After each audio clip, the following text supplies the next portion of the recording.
السلام عليكم ورحمة الله وبركاته. بسم الله الرحمن الرحيم. الحمد لله رب العالمين، والصلاة والسلام الأتمان أكملان على خير خلق الله وعلى آله وصحبه ومن والاه. اللهم لا سهل إلا ما جعلته سهلا وأنت تجعل الحزن إذا شئت سهلا. ما شاء الله كان وما لم يشأ لم يكن. أقول بالله التوفيق. Alhamdulillah, syukur kita kepada Allah Azza wa Jalla atas limpah dan rahmat kasih sayang Allah. Kita semua pada malam ini diizinkan oleh Allah untuk meneruskan lagi kuliah maghrib kita, belajar hadis menggunakan kitab Umdatul Ahkam karangan Imam Abdul Ghani bin Abdul Wahid Abi Muhammad Al-Maqdisi rahmatullah alaih. Imam tidak asing lagi bagi kita semua, terutamanya dalam bidang hadis.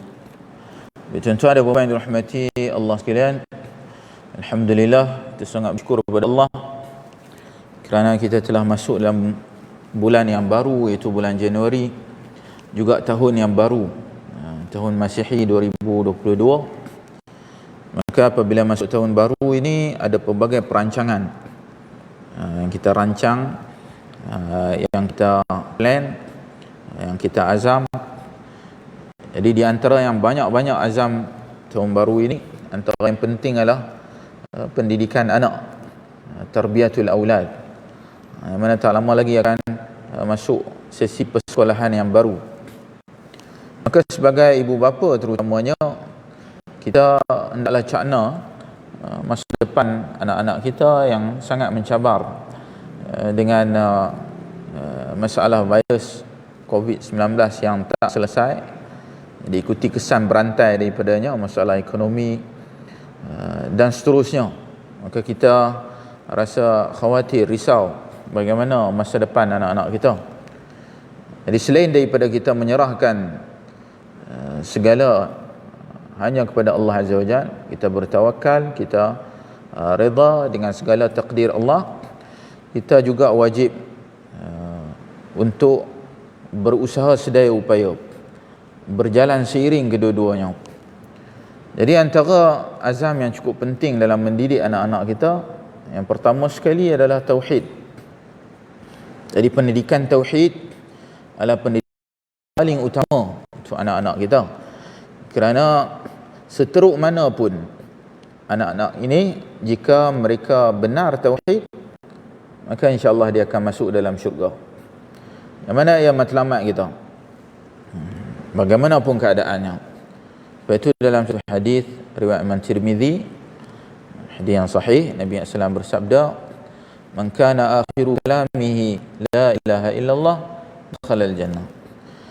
Siapa yang akhir perkataannya la ilaha illallah, maka dia masuk dalam syurga. Maksudnya siapa yang merealisasikan tauhid, akhirnya dia akan masuk syurga bagaimanapun keadaan dia. Jadi itu yang pertama. Jadi didik anak kita, sama ada dalam hal ihwal ibadah yang khusus seperti solat. Solat dia kerana Allah Azza wa Jalla, bukan kerana takut pada ayahnya, takut di rotan, kerana Allah. Jadi kalau kita ada, kita tak ada, dia tetap solat. Hal ehwal dunia seperti minum dengan tangan kanan, kenapa? Kerana Allah Azza wa Jalla. Contohnya, bukan kerana semua orang minum tangan kanan. Kalau nanti dia berhijrah ke barat contohnya, semua minum tangan kiri, dia tetap minum tangan kanan. Kenapa? Kerana ibu bapa dia dah didik minum tangan kanan ni kerana Allah.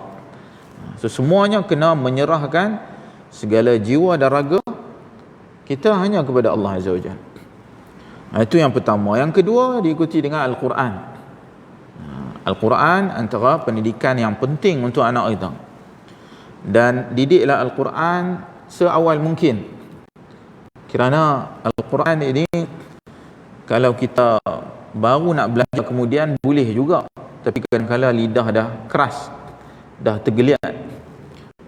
Sebagai orang kan, dua alam nasr, bukan tak boleh baca shin, Bukan tak mau baca, tapi memang cuba macam mana pun tak habis dah.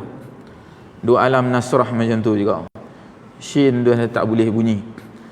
Kenapa? Dah terlewat, terlambat, dah keras lidah. Jadi anak kita daripada seawal mungkin. Dan hari ni alhamdulillah kita ada banyak apps, ada YouTube.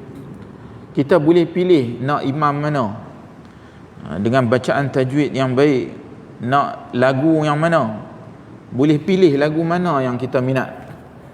Bukan lagu mana macam mana, lagu rentak, macam mana yang kita nak, boleh pilih. Dulu mungkin tak ada kemahiran ni. Jadi dengan menggunakan apps, boleh latih anak kita menulis, kemahiran mendengar, membaca semula. Kenapa kanak-kanak ni dia boleh hafal lagu, boleh hafal muzik? Kerana ia dah jadi halwa telinga dia.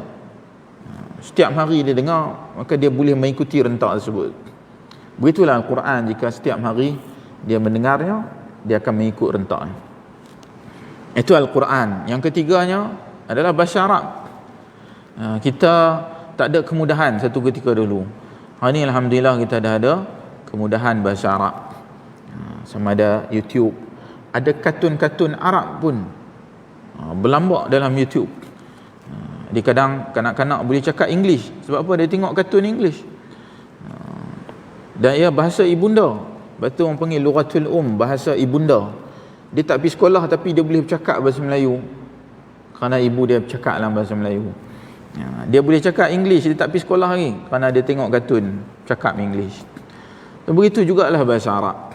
Dan Nabi SAW ketika dia dihantar untuk menyusu di perkampungan Bani Sa'ad, betul dinamakan Halimatun Sa'diyah, daripada kabilah Sa'ad.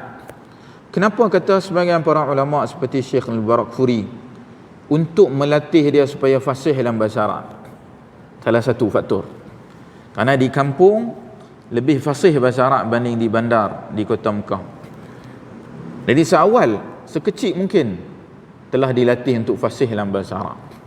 Maka kita pun kalau kata dia tak boleh bertutur, tak boleh membuat ayat, paling kurang dia mendapat beberapa perkataan dan mendapat lidah seperti mana orang Arab. Itu bahasa Arab. Dan terakhir yang keempat, pendidikan untuk perniagaan dan juga pelaburan. Baginda kita sallallahu alaihi wasallam seawal umur 12 tahun telah merentas negara. Bukan negeri, merentas negara daripada Mekah ke Syam mengikuti pakciknya Abu Talib untuk berdagang. Seawal 12 tahun. Jadi anak kita kena bagi pendedahan seawal mungkin, untuk kita bersaing dengan orang bukan Islam, yang mana orang bukan Islam ini minoriti tetapi menguasai ekonomi. Jadi bagaimana kita memecahkan monopoli tersebut untuk bersaing dengan sihat? Maka anak-anak kita seawal mungkin telah diberi pendedahan. Jadi ini beberapa perkara yang penting untuk pendidikan anak kita. Mudah-mudahan insya-Allah anak kita didik sebaik mungkin dan menjadi seorang yang saleh dunia dan juga akhirat. Mudah-mudahan insya-Allah. Baik, itu sikit peringatan untuk kita sebenar dengan awal tahun ini dan akan bermula persekolahan yang sesi yang baru. Mudah-mudahan manfaat bagi kita semua. Baik tuan-tuan dan puan-puan dirahmati Allah sekalian, pada kuliah yang lalu kita berhenti hadis nombor 110 bab tentang sujud sahwi. Hadis 110, dan insya-Allah kita lihat sedikit lagi faedah yang tak sempat untuk kita selesaikan pada kuliah yang lepas, memandangkan masa kita terhad. Sekarang ni bila dah masuk isyak saya terus azan, berhenti, tak lagi kita sambung. Jadi ada beberapa perkara yang kita nak kena sentuh berkaitan dengan hadis yang lalu.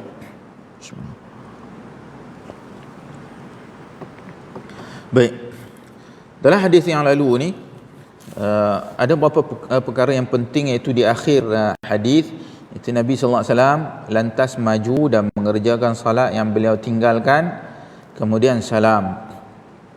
Baik, jadi dalam hadis ni kita dapati ada sedikit gap, ada sedikit renggang di antara penambahan rakaat tadi dan juga salam.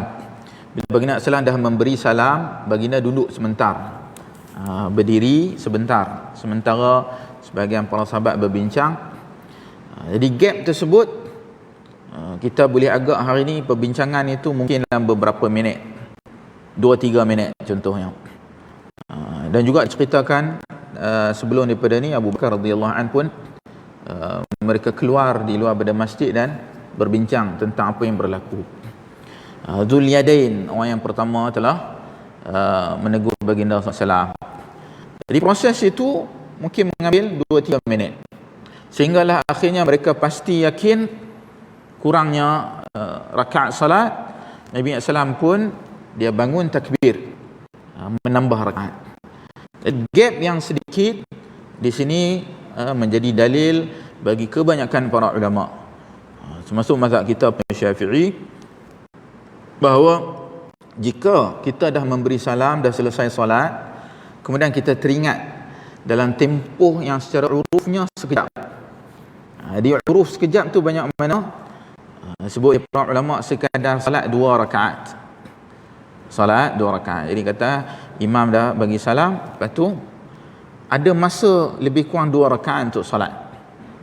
2 rakaat ni mungkin dalam 2-3 minit macam tu lah.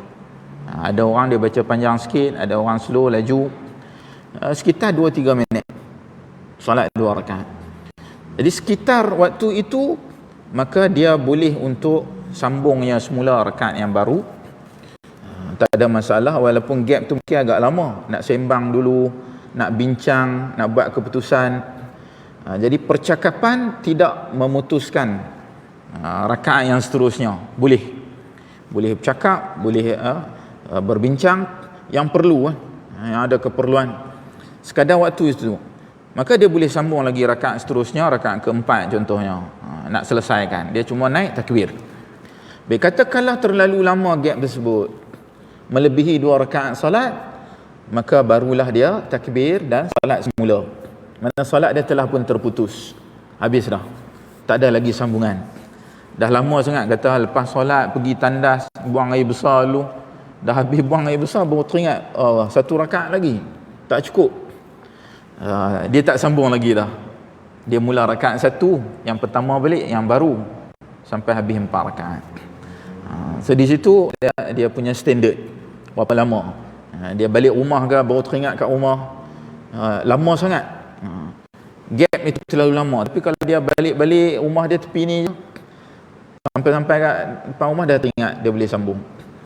So kadar itu tidak ditetapkan oleh Nabi SAW. Adakah Nabi tetap sampai waktu ni, habis tu ni habis dah? Tak ada. Jadi ijtihad para ulama. Ijtihad itu datang daripada mana? Datang dari hadis ni. Contohnya macam ni, Nabi sempat untuk berdialog dulu dengan para sahabat, lepas tu baru sambung. So itu adalah rahmat bagi kita. Kalau tak kita nak mula balik mungkin agak berat, sukarlah bagi kita, terutamanya jika solat jemaah. Kalau imam lupa sekejap saja, makmum terus cepat-cepat beritahu. Jangan duduk tahan, tunggu dulu, cepat-cepat selesaikan. Terus tambah 1 rakaat, dah selesai. Kalau tak dia akan melirik, nak pergi carilah, nak kena buat hebahan, solat tadi kena solat semula, dan sebagainya. Jadi inilah menjadi asas bagaimana untuk menyambung rakaat yang seterusnya.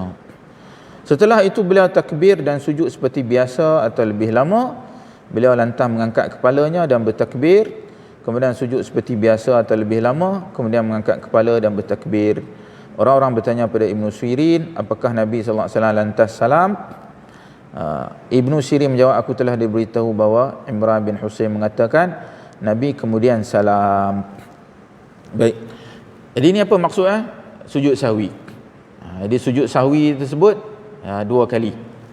2 kali. So dia sujud sebelum salam, dia sujud, dia duduk antara 2 sujud, kemudian dia sujud lagi sekali, kemudian baru dia duduk tahiyat akhir dan dia terus memberi salam. Sujud sahwi ada 2. Baik, sujud sahwi dalam kes ini dia sujud dalam rakaat yang akhir, mana yang baru, bukannya pada salam yang awal, salam yang kedua. Jadi bagaimana kita nak sujud sahwi? Nak sujud sahwi kemudian ke nak sujud siap-siap? Baik, untuk kes ini, jika keadaan tersebut kita ingat ketika solat. Contoh kita ketika solat, kita dah teringat sebelum memberi salam, maka sujud sahwi sebelum memberi salam. Kalau kita ingat kemudian dah bagi salam baru ada orang tegur, kita naik tambah satu rakaat lagi, kita sujud sahwi sebelum daripada memberi salam tadi. Jadi tengok keadaan, kat mana kita ingat. Kalau teringat pada awalnya, maka sujud pada awal. Teringat kemudian, maka sujud kemudiannya. Ataupun kadang-kadang kita terlupa, bukan dalam masalah rakaat, kadang-kadang terlupa dalam masalah-masalah seperti mana duduk tahiyat awal. Kita dah bagi salam, habis dah 4 rakaat, tiba-tiba barulah makmum kata tadi kita tak tahiyat awal. Kita lupa untuk tahiyat awal. So bila kita lupa untuk tahiyat awal, kita boleh sujud sahwi di luar daripada salat. Kita pun bangun, takbir, kemudian kita terus sujud sahwi kerana kita teringat tadi. Kalau teringat daripada awal, sujud dalam salat. So kadang-kadang orang confuse nak sujud kat luar salat ke nak sujud di dalam salat. Bila kita teringat, kita sujud pada ketika tersebut. Bila kita dah teringat, maka waktu itulah yang kita sujud. Seperti kes ini, Nabi diperingatkan kemudian, maka dia sujud kemudian pula. Kalau dia diperingatkan awal, maka dia akan sujud di awal. Kita tengok keadaan. Wallahu ta'ala alam. Baik, kita masuk pada nombor seterusnya, nombor 111. Hadis yang terakhir dalam bab ini. An Abdullah bin Buhainah, kana min ashabin Nabi sallallahu alaihi wasallam, anna Nabiy sallallahu alaihi wasallam shalla bihim adh-dhuhra faqama fi ar-rak'atayn al-ulayayn wa lam yajlis faqama an-nasu ma'ahu hatta idha qada as-salah wa intadhara an-nasu taslimahu kabbara wa huwa jalisun fasajada sajdatayn qabla an yusallima thumma sallama. Maksudnya Abdullah bin Buhainah, beliau adalah seorang sahabat Nabi radhiyallahu an, menuturkan bahawa Nabi sallallahu alaihi wasallam mengimami para sahabat salat zuhur. Tak kala rakaat yang kedua beliau berdiri dan tidak duduk, iaitu tasyahud awal. Orang-orang pun berdiri bersama beliau tak kala Nabi sallallahu alaihi wasallam akan merampungkan salat dan para sahabat menunggu-nunggu salam beliau, maka beliau bertakbir. Ketika itu beliau masih dalam keadaan duduk. Beliau lalu sujud 2 kali, baru setelah itu beliau salam. Hadis riwayat Al-Bukhari dalam Kitabul Adhan, itu kitab berkaitan dengan azan. Mada bagi kita riwayat Al-Bukhari dikatakan sebagai hadis yang sahih. Bahkan pada tingkatan yang sangat sahih, iaitu disepakati oleh para ulama, kitab yang paling sahih selepas daripada Al-Quran. Baik, terlihat pada matan ataupun teks hadis. Abdullah bin Buhainah radhiyallahu anhu, beliau adalah seorang sahabat. Abdullah bin Buhainah sahabat Nabi radhiyallahu anhu yang tak begitu masyhur, yang tak banyak, jarang kita dapati meriwayatkan hadis. Itulah riwayat ini sebut beliau adalah seorang sahabat. Penegasan, penyebutan bahawa beliau adalah seorang sahabat. Menuturkan bahawa Nabi sallallahu alaihi wasallam mengimami para sahabat salat zuhur. Ketika itu mereka salat zuhur, iaitu 4 rakaat lah. Salat zuhur yang mana 2 rakaat ada tasyahud awal. Tak kala rakaat yang kedua beliau berdiri dan tidak duduk, iaitu duduk tasyahud awal. Daripada rakaat, tak kala rakaat kedua mana selepas dah selesai. Selesai rakaat yang 2. Bukan pada rakaat yang kedua, tapi rakaat kedua tu dah selesai, nak masuk pada rakaat yang ketiga. Maka Nabi SAW terus bangun. Dia tidak duduk tasyahud awal. Jadi dia meninggalkan tasyahud awal. Meninggalkan tasyahud awal bukanlah satu kewajipan. Tasyahud awal bukanlah satu kewajipan, tapi ia sangat dituntut. Ia sangat dituntut bagi kita, ia tak menjejaskan salat. Jadi kalaulah seseorang itu dia lupa untuk tasyahud awal, imam kemudian dia naik, makmum yang di belakang dia nak ikut imam ke ataupun tasyahud juga, mana mufaraqah, dia melawan imam.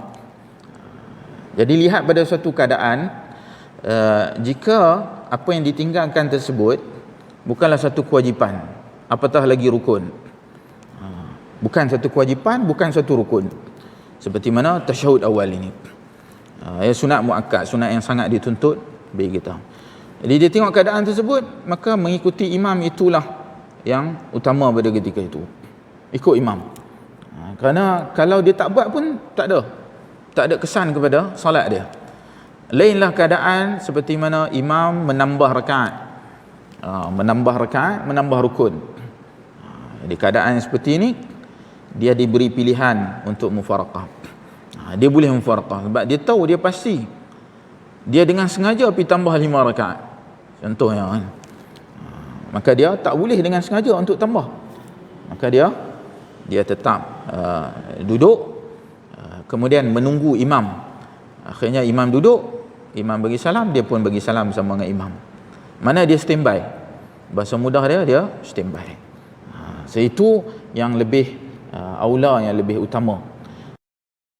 Dua benda, iaitu tidak menyalahi imam, canggangan imam, tidak juga menambah rakaat. Kita standby saja ketika tahiyat akhir. Sebab keadaan itu kita khawatiri boleh menjejaskan solat kita. Namun sebahagian mazhab seperti mazhab Hanbali, antara yang berpandangan dia wajib ikut imam. Imam salah pun wajib salah juga bersama dengan imam. Kerana mereka berpegang dengan kaedah innama ju'ilal imamu liyutamma bihi. Hadis yang sahih Bukhari, sungguhnya dijadikan imam untuk diikuti. Imam tu wajib diikuti walaupun dia salah. Itu kaedah dalam mazhab Hanbali. Tapi jumhur majoriti para ulama tidak membenarkan kita saja menambah rukun walaupun imam tambah. Yang afdal kita standby saja, kita tak tambah, kita tidak juga bercanggah dengan imam, kita masih tunggu imam dan bagi salam bersama dengan imam. Maka itulah yang lebih afdal, yang lebih utama. Namun untuk kes ini tasyahud awal, maka kalau imam dia tak tasyahud awal, dia tinggal, maka kita pun ikut je dengan imam. Tak perlu kita nak tasyahud awal juga, tak mau naik nak mufaraqah. Jadi mufaraqah pada imam hanya jika perkara tersebut boleh menjejaskan salat. Baik, katakanlah imam seperti kes ni, Nabi SAW dia naik, terus naik. Katakanlah imam bila dia naik dia teringat, maka dia boleh turun selagi mana dia belum lagi berdiri betul, berdiri tegak. Dia naik masih lagi belum betul-betul berdiri, rakaat ketiga dia tak masuk, tiba-tiba dia teringat dia boleh turun untuk tahiyat awal, segera dia turun, tu makmum pun akan ikut bersama dengan dia. Tapi katakanlah dia terus dah masuk rakaat yang ketiga, maka dia tidak lagi berpatah balik, dah masuk rakaat ketiga. Jangan dah masuk berdiri turun lagi sekali. Jika dia turun lagi sekali, maka dia menambah rukun.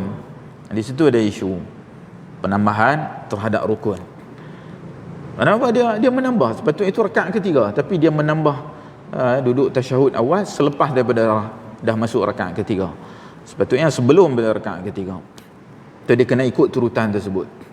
Tetapi sebahagian mazhab seperti sebahagian ulama Hanbali, ada yang berpandangan jika imam dah masuk rakaat ketiga pun dia masih lagi boleh turun. Masih lagi boleh turun kerana atas dasar uzur dia lupa. Jadi bila dia lupa, dia bukan sengaja, maka dia turun tidak menjejaskan salat. Seperti mana orang yang lupa rakaat, tambah rakaat, asalnya dia boleh membatalkan solat, tapi dia lupa. Disebabkan lupa, maka dia beri keuzuran pada dia. Tapi sebaiknya tak perlu untuk patah balik. Kalau dah masuk rakaat ketiga, sebab kita nak patah balik pun tak ada keperluan untuk patah balik.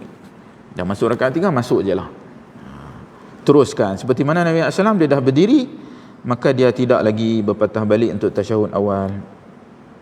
Baik, orang-orang pun berdiri bersama dengan beliau, semua para sahabat mengikuti dia. Tidak ada yang bercanggah dengannya. Tak kala Nabi sallallahu alaihi wasallam akan merampungkan salat dan para sahabat menunggu-nunggu salam beliau. Baik. Mana apabila mereka menunggu baginda untuk memberi salam.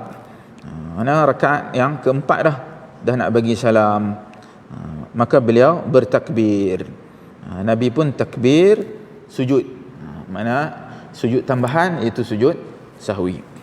Jadi dalam kes ni Nabi sallallahu alaihi wasallam teringat. Dia dah teringat. Jadi dia teringat sebelum memberi salam, maka dia terus sujud.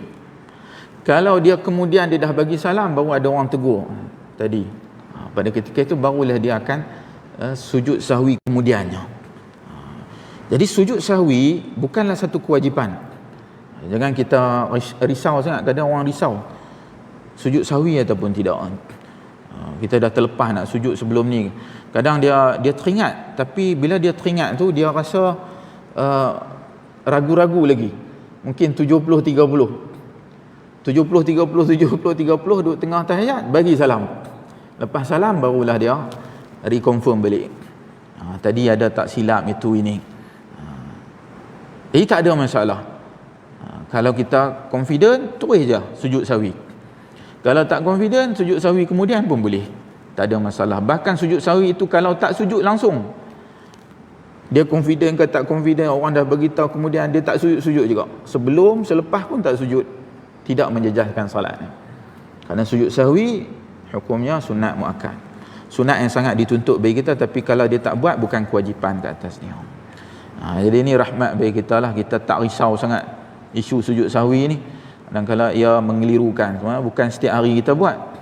Sujud sahwi ni mungkin berapa kali boleh kira dalam kehidupan harian kita. Kalau tak buat langsung pun tidak ada masalah. Baik, beliau pun bertakbir ketika itu beliau masih dalam keadaan duduk. Sebab dia masa tu dah nak tahiyat akhir. Jadi sebelum dia memberi salam, ketika mana dia dah habis tahiyat akhir, maka dia takbir dan dia terus sujud. Kalau di luar daripada salat, kata kita baru nak teringat kan, kita nak sujud sahwi, maka sujud sahwi dalam apa keadaan pun boleh, tak ada masalah. Berdiri, duduk, katakanlah kita dah lepas bagi salam, kita pun paling reconfirm dengan orang belakang, kita pun terus takbir sujud. Kalau kita dah berdiri dah, barulah kita teringat, kita takbir terus sujud. Jadi tidak ada masalah. Dia punya posisi tu nak kena berdiri dulu, nak kena sujud, nak duduk dulu ke, terus saja takbir dan sujud. Di kes ini beliau memberi salam selepas daripada sujud sahwi. Jadi ada beberapa kes yang mana kita sujud di luar, contohnya 5 rakaat, kita solat 5 rakaat, dah habis 5 rakaat, makmum kata dah 5 dah, ketika itu kita pun sujud sahwi di luar pada solat ni. Yang tadi kes tak cukup rakaat, kita solat, sambung solat, itu sujud sahwi. Ini kes kalau kadang dia tak perlu untuk tambah sesuatu, dia sekadar sujud saja kemudian dia pun memberi salam. Wallahu ta'ala alam. Cukup saudara itu hadis nombor 111. Kita masuk bab yang baru, iaitu bab lewat di depan orang salat. Di bab ini akan menceritakan tentang sutrah, sunnahnya sutrah. Ya.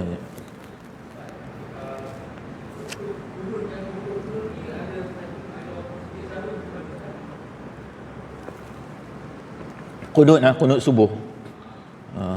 Qunut subuh sunat muakkad juga. Qunut subuh adalah sunat muakkad. Jadi disunatkan bagi kita untuk sujud sahwi kalau kita terlupa, tertinggal. Jadi kalau teringat sebelum daripada memberi salam, sujud sahwi. Kalau kita teringat dah bagi salam, imam dah habis bagi salam dah, tu makmum baru peringat kita tak sujud sahwi tadi, imam boleh terus sujud sahwi, tapi dia tak payah tambah rakaat lah. Sebab qunut itu tak perlu untuk kita masuk kat mana-mana. Dia bukan seperti mana menambah rakaat atau mengurangkan rakaat. Jadi dia terus sujud sahwi, beri salam, cukup. Tapi katakanlah dia tak sujud sahwi pun tidak ada masalah. Dan jika imam tidak sujud sahwi, maka makmum sebaiknya tidak sujud sahwi juga. Ini ada satu kes saya dapat soalan ni dekat satu surau dekat Semenyih. Imam dia tak qunut subuh. Sampai tahiyat akhir dia bagi salam, makmum belakang pakat sujud sahwi. Imam saja bagi salam, makmum tak bagi salam, sujud sahwi semua. Bukan semualah tapi adalah, ramailah sujud sahwi. Kemudian baru bagi salam. Jadi kalau imam itu tak sujud sahwi, makmum ikut je imam. Dia pun bagi salam bersama dengan imam kerana meninggalkan qunut subuh sunat muakkad. Bukan satu keperluan kita nak bercanggah dengan imam. Imam bagi salam, kita ikut imam bagi salam. Jadi itu beberapa keadaan yang boleh untuk kita sujud sahwi. Wallahu a'lam.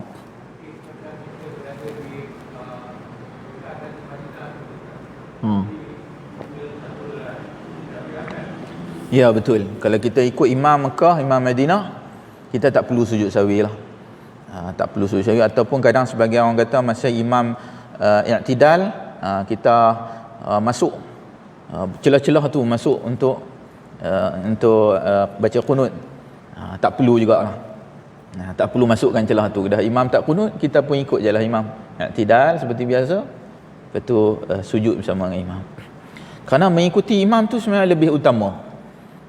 Ya kewajipan mengikuti imam. Bercanggah dengan imam satu yang tak sepatutnya lah.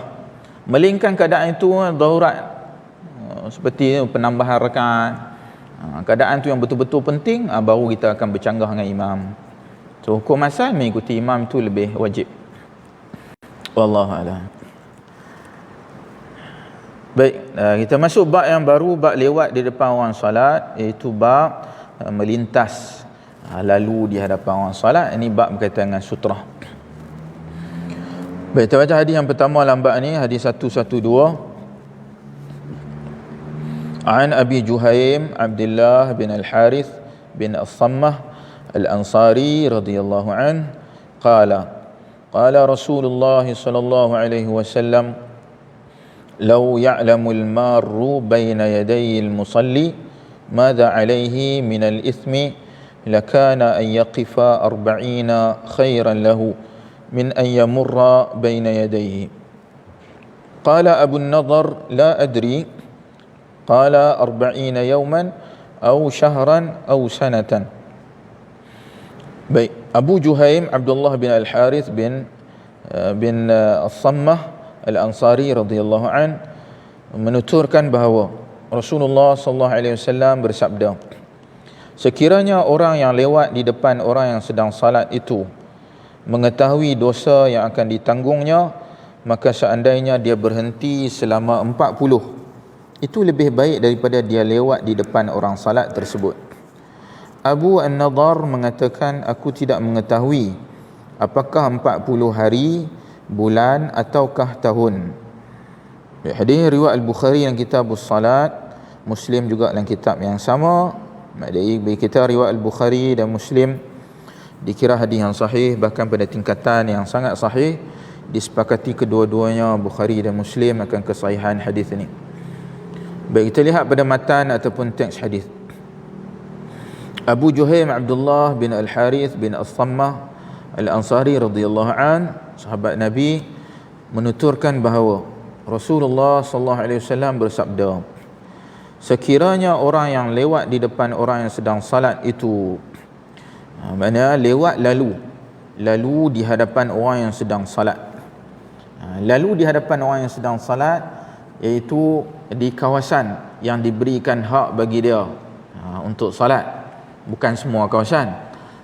Depan orang solat, depan tu kalau sepanjang-panjang, jenuhlah orang lain pun nak lalu. Tetapi yang dimaksudkan sekadar ruangan dia salat, iaitu di tempat sujudnya, kemudian ada ruang sedikit di hadapan tempat sujud dia. Jadi dia sujud, kemudian depan tu adalah macam buffer zone yang sedikit. Dan inilah sunnah Nabi sallallahu alaihi wasallam, iaitu baginda dia di tempat sujudnya, kemudian ada kadar sedikit, sekadar laluan seekor anak kambing, maka baginda akan memasang sutrahnya. Jadi dia akan pasang sutrah sedikit saja. Kawasan macam kambing ni dia punya lebar sikit je, dia panjang, tapi lebar dia mungkin sedikit. Jadi di hadapan sedikit daripada tempat dia sujud, baginda akan letak sutra. So di situ para ulama membuat satu kesimpulan bahawa kawasan untuk kita solat adalah itu saja hak kita. Mana kita tak boleh nak hukum orang, nak halang orang yang di luar daripada hak kita. Manakala dia dah luar kawasan daripada sutra, itu bukan lagi hak kita. Kawasan yang relevan, yang sepatutnya untuk sutra. Kalau tak, kita akan ambil hak orang sejauh mungkin. Tidak. Jadi alhamdulillah hari ini kita dah ada standard. Inilah memang uruf yang telah pun dikenali oleh hampir semua orang. Kawasan solat mana? Adalah di dalam kawasan di antara saf. Jadi saf yang kita duduk, kita berdiri sampai saf depan, itu adalah kotak kawasan kita solat. Kalau di luar daripada saf kita tu, maka itu bukan lagi hak kita. Kita tak ada hak untuk menghalang orang. Bahkan jumhur, majoriti para ulama, termasuk mazhab kita Syafi'i, berpandangan garisan telah pun memadai sebagai satu sutrah, walaupun ia bukan afdal. Dia kata garisan-garisan ni dia dah memadai sebagai hukum sutrah. Siapa yang jalan di hadapan daripada garisan itu, maka tidak ada masalah bagi dia. Cumanya kalau ia lebih tinggi, maka lebih afdal. Sekurang-kurangnya setinggi pelana tempat duduk. Unta ke, kambing ke, keldai kan, dia akan ada tempat duduk. Jadi tempat duduk tu dia mungkin tinggi sikit. So itu adalah minimum kadar yang afdal, yang disebutlah hadis-hadis Nabi SAW menggunakannya. Tapi kadang-kadang baginda menggunakan pokok sebagai sutra, tiang sebagai sutra, dinding sebagai sutra. Itu sesuatu yang lebih tinggi. Tunggangan dia, unta dia sebagai sutra. Kalau tombak, jadi sutra dia tinggi-tinggi. Tapi yang paling rendah sutra dia pelana, tempat duduk belakang unta tu. Jadi kalau ia tinggi, ia lebih afdal. Tapi jika garisan itu dah cukup. Untuk kadar kata permulaan dikira seorang itu memasang sutra. Jadi alhamdulillah apa yang ada hari ini itu dah memadai lah. Tapi kalau dia solat belakang tiang, belakang kerusi, maka itu lebih afdal bagi dia. Jadi kalau seorang itu dia lalu di kawasan kita, maka dia tertakluk pada hadis ni. Itu memang kotak kita solat, dia lintas di tengah-tengahnya. Di dalam kawasan kotak tersebut, jika dia mengetahui dosa yang akan ditanggungnya, maka seandainya dia berhenti selama 40, itu lebih baik daripada dia lewat di depan orang solat tersebut. Maknanya dosa tu besar. Dosa kabair, di antara dosa besar adalah lintas di hadapan orang solat. Lalu di hadapan orang solat, dosa besar, bukan dosa kecil. Jadi kadang ada orang dia pakai hentam je, pakai lalu je, langgar saja, padahal dosanya besar. Kalau dia tahu, dia akan tunggu selama 40. Menunjukkan dosa tu besar. Bahkan hadis-hadis yang lain dalam Sahih Bukhari pun ada penyebutan syaitan. Mana yang lalu itu adalah syaitan. Jadi dia bukan syaitan, dia manusia, tapi manusia yang menyerupai syaitan. Mana sifat macam syaitan. Kata syaitan manusia, jin manusia, perangai macam jin, perangai macam syaitan. Jadi kalau kata kita perangai seperti mana syaitan, maka itu menunjukkan ia dosa besar. Dosa yang besar. Maka kalau kita tengok orang sedang solat, jangan sesekali lalu di hadapannya. Lalulah jauh. Jauh sikit pada dia, tak apa.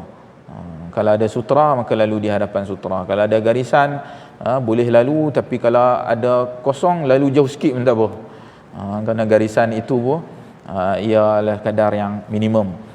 Kalau lalu, dah madai dah bagi dia. Tak termasuklah hadis ni. Tapi lalu dalam kawasan, termasuklah hadis ni. Abu Nadhar mengatakan, aku tidak mengetahui. Jadi perawi hadis ni di kalangan para tabi'in, Abu Nadhar mengatakan, aku tidak mengetahui apakah 40 hari, bulan ataukah tahun. 40 tu apa? Nabi SAW tak sebut. Boleh jadi 40 hari, mungkinkah 40 bulan, atau 40 tahun, atau mungkin 40 minggu, 40 apa tak tahu 40 apa. Nabi sallallahu alaihi wasallam tak menyebutnya. Namun ada riwayat, beberapa riwayat yang lain, riwayat yang sahih, menyebut 40 itu adalah 40 musim luruh. 40 musim luruh, yang mana musim luruh ni setahun sekali lah. Musim luruh dia tak ada 2 kali, 3 kali, setahun sekali.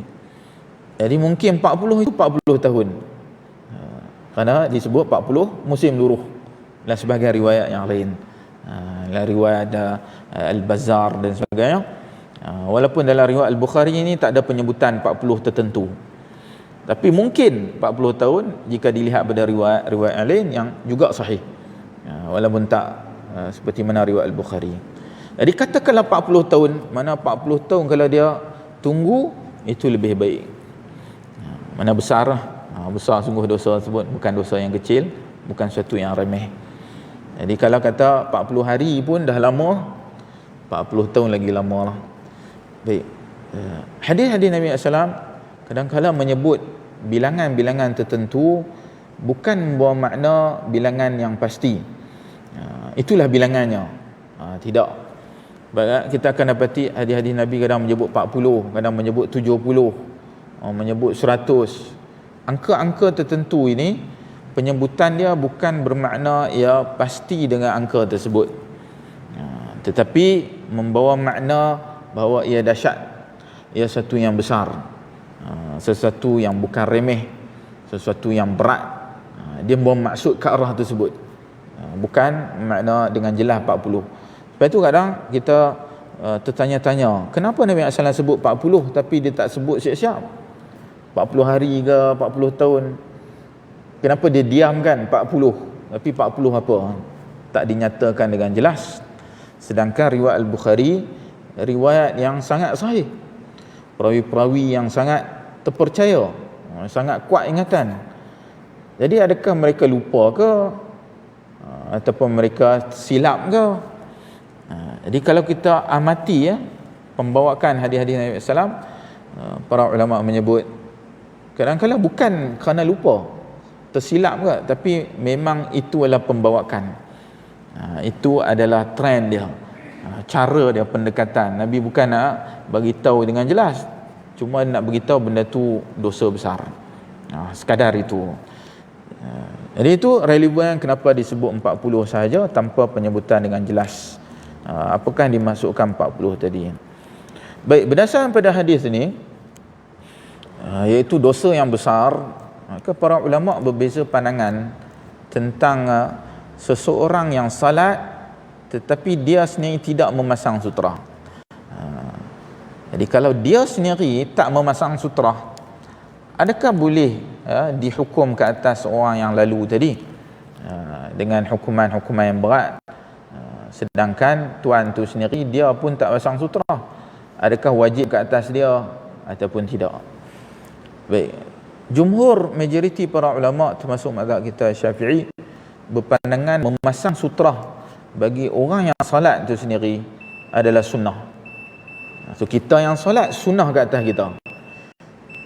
Tetapi kalau orang itu lalu di kawasan kita, maka orang itu haram, berdosa ke atas dia. Kita sendiri kita tidak wajib untuk pasang sutra. Dan sebahagian mazhab seperti mazhab Hanbali pandangan wajib. Kita tu sendiri wajib pasang sutra, kerana bila orang lalu nanti dia berdosa haram, kita sendiri kena pasang. Wallahu ta'ala alam. Sekadar itu bila kita malam ni kita tunggu dahulu dengan tasbih kafarah. Subhanakallahumma bihamdik, asyhadu an la ilaha illa anta, astaghfiruka wa atubu ilaik. Sallallahu ala nabiyyina Muhammad, walhamdulillahi rabbil alamin. Assalamualaikum warahmatullahi wabarakatuh.